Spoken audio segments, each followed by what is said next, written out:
আমাদের foreign policy continuously নতজানু foreign policy ছিল এবং ফেলিয়ার ছিল।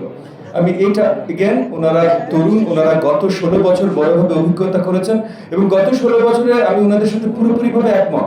বাংলাদেশের ফরেন পলিসি নতজানি ফরেন পলিসি ছিল।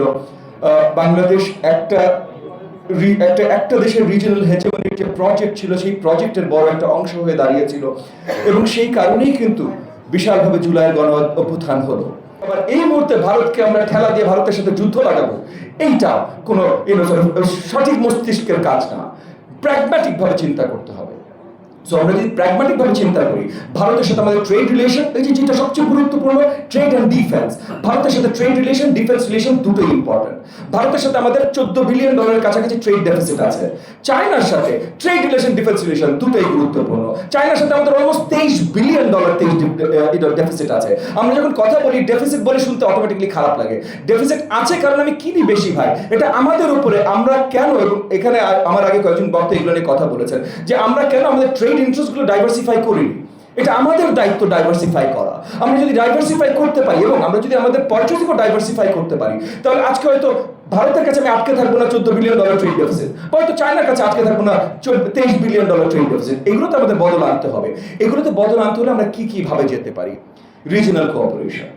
আমাদের যতগুলো ঝামেলা আছে, আমি মনে করি এবং এমডিএম আমার পার্টি থেকে আমরা মনে করি যে রিজিওনাল কোঅপারেশন আমরা যত বাড়াতে পারি এবং আমাদের ওই যে সফট পাওয়ার, কালচারাল পাওয়ার, এডুকেশন, এই জায়গাগুলোতে আমরা যত বেশি নজর দিতে পারি, কারণ ডিফেন্সে রাতারাতি আমরা কিছু চেঞ্জ করতে পারবো না। এই মুহূর্তে আমাদের এয়ারফোর্স বলেন বা যে কোনো কিছু বলেন, আমি জাস্ট বাস্তবতার কথা বলছি, নিজেদেরকে ছোট করার কথা বলছি না, নিজেদের মধ্যে কথা বলছি, কিন্তু বাস্তবতার কথা বলছি। এই মুহূর্তে অলমোস্ট ফেইল্ড স্টেট মিয়ানমারের সাথে আসলে টেক্কা দেওয়ার মিলিটারি শক্তি আমাদের নাই।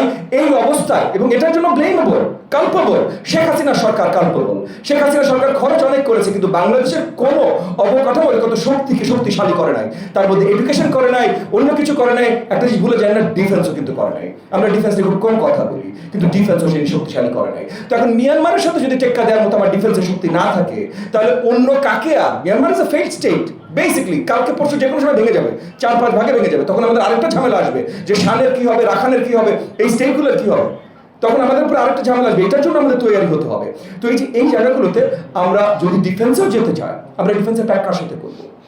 এই মুহূর্তে defence becomes critical and difficult. তাহলে সেই জায়গাটায় হয়তো আমরা আরো ভালো কিছু সুফল পেতে পারি। এবং একই সাথে আমাদের ব্যালেন্সিং অ্যাক্ট করতে হবে। আমরা ভারতকেও শত্রু বানাবো না, চায়নাকেও শত্রু বানাবো না, কিন্তু কাউকে আবার আমাদের সফরেনিটিতে হাত দিতে দিব না। আমরা এই একজন আই থিঙ্ক ফুয়াদ সাহেব, আমার একটি সহ আলোচক আজকে এখানে কথা বললেন যে মার্কিন যুক্তরাষ্ট্রকে যদি আমি কোনো স্পেসিফিক রাইটস, ডিফেন্স রাইটস বা পোর্ট রাইটস দিয়ে যদি আমার সুবিধা হয়, তাহলে আমি কেন সেটা দেবো না? তাহলে যদি আমাদের দিতে হয়, তাহলে বড় দাগে আসলে আগে আমাদের আলোচনায় বসতে হবে। But much more important than that, আমাদের যদি ফরেন পলিসিতে কোনো ইতিবাচক চেঞ্জ আনতে হয়, তাহলে আগে আমাদের ভেতরের পলিটিক্যাল কনসেনসাস তৈরি করতে হবে। আজকে আমাদের ভেতরে আমরা জুলাই আন্দোলনে যেমন সবাই একত্রিত হয়ে গেছিলাম, সবাই এক ডাকে এক কথা বলছিলাম, ডাজন্ট ম্যাটার যেটা নাগরিক কমিটি তাদের নাম, এনডিএম তাদের নাম, বিএনপি তাদের নাম, আর কি তাদের নাম, এই নামটা ম্যাটার করেনি। আমরা সবাই একসাথে একভাবে আওয়াজ তুলছিলাম। আজকে আবার বোধহয় সময় এসেছে যে আমাদের ফরেন পলিসি যদি আমরা সোজা নিতে চাই, যে কোনো কিছু যদি আমরা এখন ঠিক করতে চাই, তাহলে আমাদের ওই কনসেনসাস আবার তৈরি করতে হবে। এবং এই কনসেনসাস তৈরি করার দায়িত্ব বারবার করে কোনো রাজনৈতিক দলকে বা রাজনৈতিক গোষ্ঠীকে দোষারোপ করলে হবে না। কারণ এই কনসেনসাস তৈরি করার দায়িত্ব নিয়ে কিন্তু আমরা অনেক সময় অনেক জায়গায় কথা শুনি, এই সরকারের ম্যান্ডেট, অন্তর্বর্তীকালীন সরকারের ম্যান্ডেট এই রিফর্ম করা, অন্তর্বর্তীকালীন সরকারের ম্যান্ডেট এইটা করা, ওইটা করা। না ভাই, এত কোনো কিছু চিন্তা করে 5 তারিখে অন্তর্বর্তীকালীন সরকারকে দাওয়াত দেওয়া হয় নাই, এত কোনো কিছু চিন্তা করে 8 তারিখে তাদের ভোট দেওয়া হয় নাই, এত কোনো বিশাল ম্যান্ডেট তাদেরকে দেওয়া হয় নাই। সরকারের একটা শূন্যতা ছিল, এই শূন্যতা পূরণ করবার জন্য যত শীঘ্রই সম্ভব একটা অন্তর্বর্তীকালীন সরকার দরকার ছিল এবং তাদেরকে এটা দেওয়া হয়েছে। আর আপনি যদি রিফর্মের ম্যান্ডেট বলেন, রিফর্মের ম্যান্ডেট সবার আছে। বাংলাদেশের 17.5 কোটি জনগণের একজনও বলবেন আপনাকে সে রিফর্ম চায় না। এই রিফর্মগুলো দরকার, কিন্তু এই রিফর্মের নামে আরো 10টা জিনিস আটকে যেতে পারে না। এবং ফরেন পলিসি যদি সঠিক হতে, প্রত্যেকটা দেশ বলে দিয়েছে বাংলাদেশের সাথে নতুন কোনো চুক্তি, নতুন কোনো আলোচনার জন্য নির্বাচিত সরকার লাগবে। এখন ফরেন পলিসি নিয়ে আমরা একটু চিন্তিত, ফরেন ট্রেড পলিসি নিয়ে আমরা একটু চিন্তিত। আমরা কোন দেশে আমরা আমরা লিস্ট ডেভেলপ কান্ট্রি থেকে আগামী বছর মানে 2026-এর ভিতরে আমরা গ্রাজুয়েট করব, তখন আমাদের যতগুলো ট্যারিফ আমাদের উপরে পড়বে সেগুলোর জন্য আমরা তৈরি হয়েছি? তৈরি তো হয়েই নাই ভাই। গত 7-8 মাস ধরে আমাদের গার্মেন্টস ফ্যাক্টরি, টেক্সটাইল ফ্যাক্টরি অনেক বন্ধ হয়ে যাচ্ছে। কেন বন্ধ হয়ে যাচ্ছে? কারণ ব্যবসা বান্ধব সরকার হচ্ছে না, এবং এই ব্যবসাগুলো তারা বিদেশের কাছে, ভিয়েতনাম, কম্বোডিয়া, ইভেন ইন্ডিয়ার কাছে ব্যবসা হারাচ্ছে।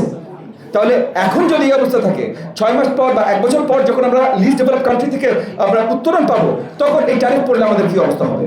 এই সব কিছু চিন্তা করে আমাদের আরো বড়ভাবে কনসেনসাস তৈরি করা দরকার, এবং এই কনসেনসাসের ভিতরে ফরেন পলিসি আমাদের কি হবে, আমরা আসলে কি চাই, আমরা ডিফেন্সে কি চাই, আমরা ট্রেডে কি চাই, আমরা সফট পাওয়ার কিভাবে তৈরি করতে পারি, এগুলো বড় আগে আলোচনা করে আমাদের নতুন স্ট্র্যাটেজিক পজিশনস তৈরি করতে হবে। সো আমি আমার বক্তব্য শেষ করবো, শেষে একটা কথাই বলবো যে এখন আসলে ফরেন পলিসি বলেন, যেটাই বলেন, এটার জন্য দরকার আমাদের ঐক্যমত সৃষ্টি করা, আমাদের ভিতরে কনসেনসাস তৈরি করা।